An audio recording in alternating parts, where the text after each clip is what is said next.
Señora ministra, la corrupción es un feo asunto y tristemente vuelve a ocupar los titulares y sobre todo vuelve a ocupar las primicias que afectan a su gobierno. No es la primera vez durante esta legislatura que hablamos de corrupción a su gobierno y me hace gracia porque ustedes siempre contestan con un discurso más o menos que prefabricado, en el cual básicamente lanzan la idea, probablemente para sus... Un momento. ¿Le pueden subir el micro?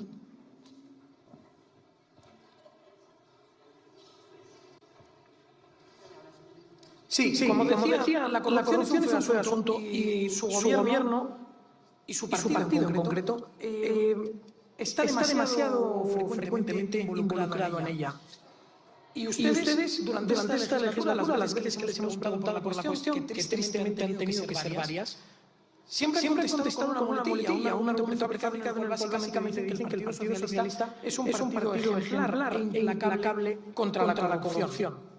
Y lo cierto es que eso no es verdad. No es verdad. De hecho, la corrupción sigue atornillada dentro de su partido. Seguimos sin conocer los españoles quiénes son las principales personas involucradas en los casos de corrupción dentro de su partido. Ustedes no dan información, ustedes contienen, retienen la información y por el contrario lanzan todas las cortinas de humo que puedan para evitar que se hable y que se pregunte precisamente por esa corrupción del Partido Socialista. Ustedes ahora les encanta hablar de la corrupción del Partido Popular, que desde luego tiene que investigarse. Tenemos que llegar hasta las últimas consecuencias en todos los casos. Pero es que tristemente, señora ministra, hace usted un gesto. Quienes gobiernan son ustedes y a quienes tenemos que controlar es a ustedes. Porque, como ya digo, la corrupción históricamente en España ha ocupado un papel demasiado relevante. Casos de corrupción del Partido Popular, casos de corrupción del Partido Socialista, del PNV, que hoy no están, incluso los casos de Pujol, el 3%, aquellas maletas de dinero que se nos iban a Andorra. En definitiva, los españoles estamos tristemente muy acostumbrados a escuchar hablar de corrupción, pero no por ello tenemos que rendirnos, tenemos que seguir peleando para luchar contra ello, y por eso creo que su ministerio debería tomar medidas reales contra la corrupción. Probablemente la primera sería una lista de divisiones que ya están teniendo, ¿cierto? Pero bueno, un poco de historia, sobre todo de la corrupción de su partido, para que vea usted, señora ministra, que ni son ustedes ejemplares, ni son ustedes implacables. Empezamos con el caso Gal, en el que ustedes dedicaron dinero público para asesinar a personas que en su idea estaban vinculadas con ETA, pero básicamente para asesinar a personas.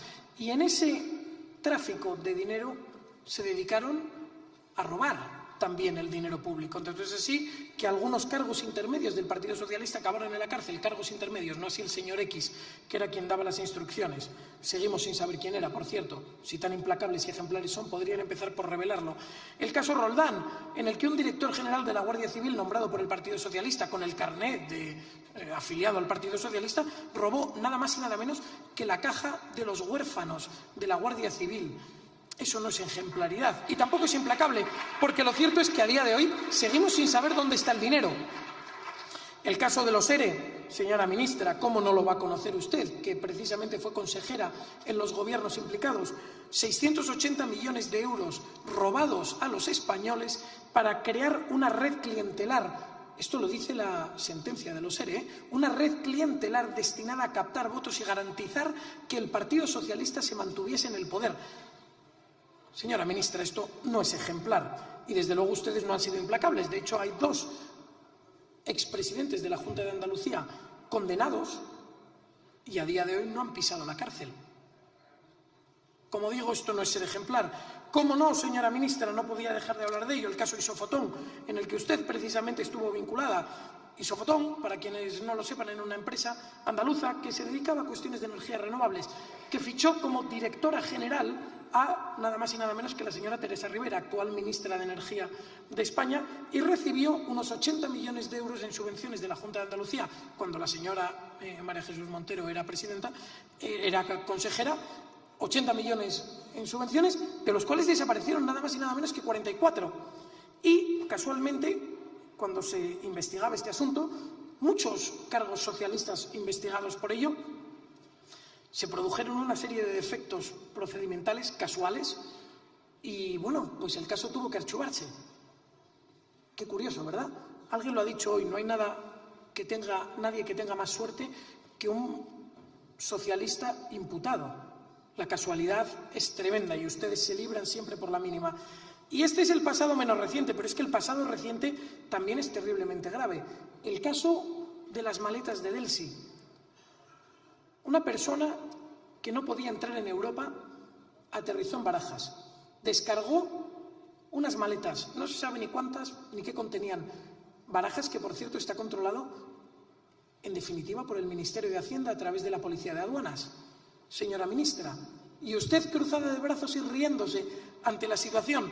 El caso del sí fue uno de los más llamativos, porque precisamente el señor Ábalos estaba involucrado precisamente en ese caso. El mediador de los robos más recientes del Partido Socialista estaba involucrado, físicamente presente, cuando se produjo la descarga de las maletas. Y cuando solicitamos que se mostrasen al público las grabaciones de las cámaras del aeropuerto de aquel momento, casualmente, en un primer momento parecía que se habían perdido, en un segundo momento no se podían mostrar y en un tercer momento resulta que fueron destruidas. Eso no es ser ni implacable ni ejemplar, señora ministra. Y ya entramos en el caso más grueso, con las mascarillas. Mientras los españoles morían, mientras los españoles estaban encerrados en sus casas por una orden inconstitucional de su gobierno, ¿esto no es ejemplar, señora ministra? Su gobierno se dedicaba a hacer tratos oscuros con compañías en multitud de ocasiones falsas, dirigidas, al menos una parte de ellas, por miembros del Partido Socialista, que recibieron pingües beneficios y, como digo, mientras todos los españoles estábamos encerrados y muchos falleciendo. El señor Illa cerró contratos innumerables. Uno de ellos, 3 millones de euros para comprar respiradores a una empresa que se dedicaba a comercializar yeso. La señora Darias, en el Ministerio de Sanidad, continuó con esta actividad y a día de hoy, señora ministra, no sabemos nada. Ustedes no han revelado ni una pizca de información al respecto que permita esclarecer los hechos y averiguar cuál fue la verdad. Esto no es ejemplar y, desde luego, no es ser implacable. El caso de Baleares, tampoco sabemos nada. De hecho, la expresidenta de Baleares, hoy presidenta del Congreso, compareció para dar unas explicaciones, se agradece el intento, en el que no explicó absolutamente nada. No sabemos qué contratos se cerraron, no sabemos con quién, no sabemos quién obligó o conminó a estos gobiernos autonómicos a cerrar esos contratos que, como ya digo, proporcionaron pingües beneficios a compañías que en multitud de ocasiones fueron creadas ad hoc para esta cuestión y que en ocasiones ni siquiera fueron capaces de cumplir con su parte del trato. Tal es el caso de Baleares, en el que las mascarillas resultaron no ser válidas. Recientemente hemos encontrado que en Extremadura se han hallado nada más y nada menos que 500.000 mascarillas abandonadas en un sótano. No sabemos ni a quién se le compraron, cuál fue el beneficio. En definitiva, señora ministra, si ustedes pretenden ser ejemplares e implacables, deberían empezar por dar a España toda esta información. Porque, como ustedes decían, España no se merece un gobierno que mienta. España no se merece un gobierno corrupto y que oculta y esconde y justifica a los corruptos. El caso Koldo, el mediador para la venta de esas mascarillas, estaba dentro del ministerio, cobraba un sueldo público, se sentaba en el despacho de un ministro, fue nombrado consejero de Renfe y ustedes no han dicho nada. Su silencio, señora ministra, es atronador. No sabemos con quién tejió el señor Koldo su trama dentro del ministerio. Ustedes tienen esa información, ustedes tienen esas grabaciones, porque nos consta que han podido acceder a ellas. Ustedes tienen todo el expediente de la investigación y, sin embargo, se niegan a revelar ni una pizca de verdad. Y lo cierto es que algunas personas dentro del Partido Socialista empiezan a rebelarse contra esto. Ya ha habido un chorreo de dimisiones dentro de la Dirección General de Fondos de la Unión Europea, que usted coordina, señora ministra.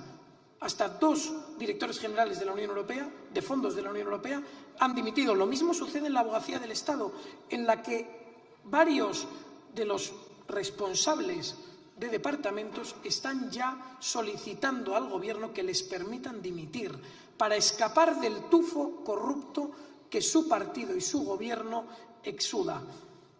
¿Cómo no, señora ministra, y por no dejar alguno de los casos más palmarios, el caso del Tito Berni? A día de hoy no sabemos nada. Los teléfonos móviles de la trama corrupta que han desaparecido, los acuerdos oscuros cerrados en las dependencias del Partido Socialista del Congreso de los Diputados, de los cuales no sabemos nada. Ustedes no han dicho ni mu, no son ni ejemplares ni implacables. Y si ya es mala la corrupción económica, el robar el dinero de los españoles, peor aún es la corrupción moral en el que su Gobierno está instalado. Ustedes, señora ministra, avalan con sus actos toda esta trama corrupta que apesta y que embarra la política española. El señor Sánchez permitió el rescate de una empresa con la cual mediaba su mujer y le adjudicó a dedo en un Consejo de Ministros 600 millones de euros. Una empresa que acto seguido fue vendida o se autorizó la venta a una compañía privada, es decir, el dinero de los españoles que se ha volatilizado. Ustedes, señora ministra, han reducido las penas para los condenados por malversación de caudales públicos. Ustedes, ministra, han aprobado o van a aprobar una amnistía a medida en la que precisamente se va a incluir a esos Pujol del 3%. Señora ministra, de los que hablábamos, uno de los principales casos de corrupción. En definitiva, ustedes no son ni ejemplares ni implacables. Por el contrario, son el partido más corrupto de la historia de España y son cómplices de la corrupción que España está padeciendo. Así que, señora ministra, le ruego que adopten medidas reales y tajantes o que, por el contrario, dimitan y se sometan a la justicia. Muchísimas gracias.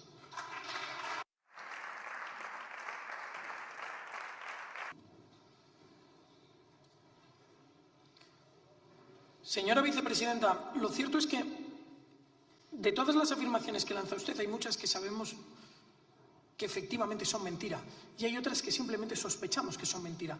Lo cierto es que aquella moción de censura en la que el Partido Socialista accedió al Gobierno en el año 2018, que precisamente venía motivada por la corrupción del Partido Popular, quien la defendió fue precisamente el señor Ábalos. Señora ministra, el señor Ábalos, precisamente la piedra angular de la corrupción del Partido Socialista, es precisamente quien más alto habla. Y el caso de que usted esté ahora hablando con tantas estridencias sobre la corrupción nos hace sospechar que usted sabe mucho más de lo que está contando. Y como le digo, miente usted cuando dice los contratos eran legales. Miente, bueno, o oculta la verdad, porque a todos los efectos es lo mismo. Señora ministra, ustedes adoptaron un procedimiento urgente para cerrar todos esos contratos. En ese procedimiento urgente, básicamente, para que todos los españoles lo entiendan, la asignación del contrato se hace prácticamente a dedo porque se justifica que existe una situación de emergencia. El problema no está ahí. Hasta ahí todo es legal. El problema viene porque quien decide políticamente adjudicar un contrato a uno u otro acaba de recibir una llamada del Ministerio de Transportes, que sepamos, en el cual le dice que la empresa adjudicataria tiene que ser esta. Y a partir de ahí la Administración Autonómica en cuestión adjudica ¿a quién? A la empresa que el Ministerio de Transportes le ha indicado. El contrato formalmente puede ser perfectamente legal. El problema, señora ministra, está en cómo se ha adjudicado ese contrato y cuál ha sido el enriquecimiento de quien prescribe a quién se debe conceder ese contrato. Que precisamente ese prescriptor, en el caso del Partido Socialista, era alguien que estaba sentado en el despacho del ministro. Esa es la persona que se está lucrando en el caso del Partido Socialista. Es terriblemente grave. Y que usted venga aquí a justificarlo y a esconderse, y peor aún, a embarrar la realidad, lo hace todavía peor. Porque que venga usted aquí y cuando se le está controlando a usted quiera sacar la corrupción del Partido Popular, es lamentable. Corrupción del Partido Popular, que deberán rendir cuentas, deberán pagar ante la justicia y deberán, como ya se hizo, comparecer ante el juez. Pero es que, señora ministra, eso es precisamente lo que deberían hacer ustedes. Porque, como bien dice usted, el problema y la cuestión es cómo se reacciona frente a la corrupción. Y usted dice que el Partido Popular empleó martillazos. Efectivamente. Que paguen por ello. Pero es que ustedes han hecho desaparecer los teléfonos del Tito Berni. No sabemos dónde están. Ha desaparecido toda la información que podía revelar y arrojar luz sobre esa investigación. Y ustedes se han encargado de hacerla desaparecer. En el caso del señor Ábalos, ustedes han hecho desaparecer los correos en los cuales se explicaba que el Ministerio de Transportes había dado la instrucción de cerrar el contrato con tal o tal otra empresa. En el caso de las maletas de Delcy, ustedes se encargaron de que se destruyeran las pruebas que acreditaban los hechos, que permitían ver quién estaba presente y quién controlaba aquel flujo de maletas que había accedido, cuántas había. Y ustedes se han encargado de ocultar toda esta información. Y, por último, en el caso de la mediación, precisamente, de la mujer del presidente, con una empresa privada en España, el presidente se personó en el Consejo de Ministros que aprobó la ayuda a esa empresa y votó. Y se concedió una ayuda con el voto favorable del presidente del Gobierno a una empresa en la que su mujer actuaba como consejera, ayudanta o mediadora. Y ese es realmente el cómo ustedes han reaccionado ante la situación, porque saben que la corrupción está a su alrededor y lo que hacen es callar y ocultarla para tratar de defender y proteger a los suyos, porque el Partido Socialista es consustancial a la corrupción, es un elemento más de ustedes. Y lo que necesitamos es que ustedes se vayan y que se aireen las alfombras, que toda la corrupción que ustedes están encubriendo a día de hoy aflore y que los españoles puedan conocer la verdad. ¿A dónde ha ido el dinero público de los españoles? ¿Quién se ha llevado el dinero público de los españoles? ¿Cuántos pisos como el de Benidorm del mediador Koldo hay comprados en España a nombre de miembros del Partido Socialista? ¿Cuántas cuentas hay en Suiza o en Andorra o en otros paraísos fiscales a nombre de miembros del Partido Socialista? Eso es lo que los españoles tienen que saber y eso es precisamente lo que ustedes están peleando para ocultar.